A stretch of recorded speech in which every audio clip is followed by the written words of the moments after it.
To the Edwardians, the South Pole was a place only imagined. Captain Scott tried to get there in 1902 to 1904 and failed on the Discovery.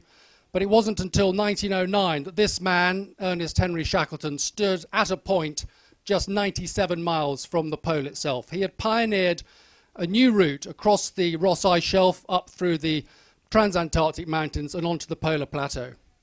His journey started at this little hut, which he had built at Cape Royds. He sailed down in the Nimrod from New Zealand.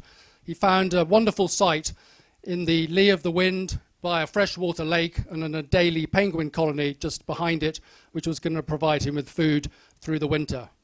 The journey that he pioneered took him across the frozen Ross Sea, up across the Ross Ice Shelf, the Great Ice Barrier as it was known then. He then had to find a way through the Transantarctic Mountains to this point, just 97 miles short of the pole, when he stopped, turned around and headed home, because the welfare of his men was more important to him than the glory of reaching the pole first.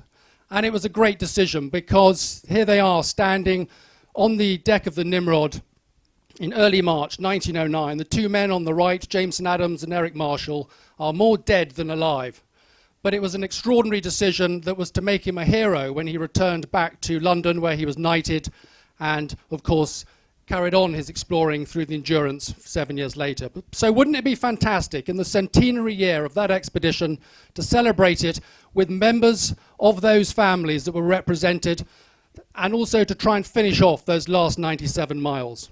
We had two great-grandsons, two great-great-nephews, and myself distantly related to Frank Worsley from the Endurance story. But this was an expedition of a scale that was unimagined to the three of us who took part in it.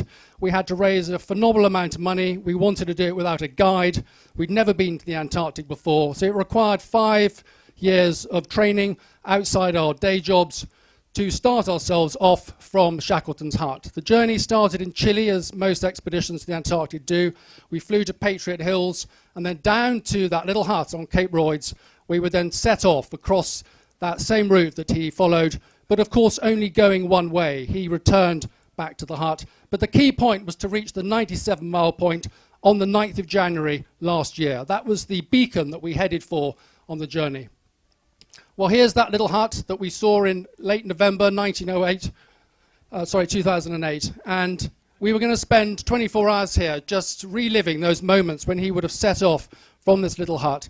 There was the freshwater lake, there was the Adelie penguin colony, and ahead of us lay that great journey. But inside, it really was the past coming alive. This was really rather like coming across a pharaoh's tomb. Every item in there had been worn, eaten off, touched by every member of that expedition. 15 men lived in here. Henry Adams, one of the expedition members, was able to see where his great-grandfather slept and to look at his socks that were hanging up above his bed space.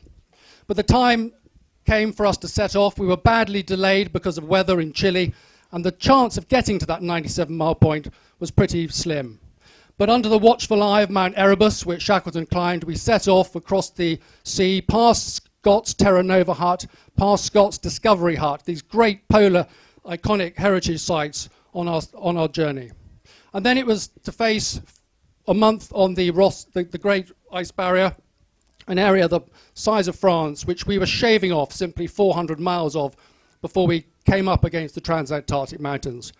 One of the great parts of the day was to be able to read from Shackleton's diary that he had written on this journey. And there was no greater moment than facing Mount Hope on the left-hand side and the Gateway, which was the area that he found this great glacier that was going to take them through the Transantarctic Mountains and up onto the polar plateau. And we climbed up on the left-hand side of this picture to try and find that spot where Shackleton saw ahead of him the Beardmore Glacier, 120 miles of sheet ice, very little snowfall on it, which was going to take him through the Transantarctic Mountains from north to south. A great moment for him. No wonder he called it Mount Hope.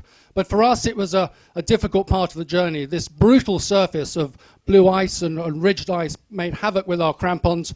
We struggled daily to get to the end, just as he had done, losing his ponies and coming close to disaster en route. So we were then into the final stretch, the last 300 miles, climbing day on day to the 10,000 feet just under where the South Pole lies. It was a time to reflect on the extraordinary achievements of those men who had gone before us. We were buoyed on now simply by that image of them standing at that 97-mile point. How could we possibly not try and get as far as we could each day? 13 miles was required to hit this on the nose on the 9th of January last year. We pushed on through pretty awful weather, but we were chipping away at the 13 miles a day.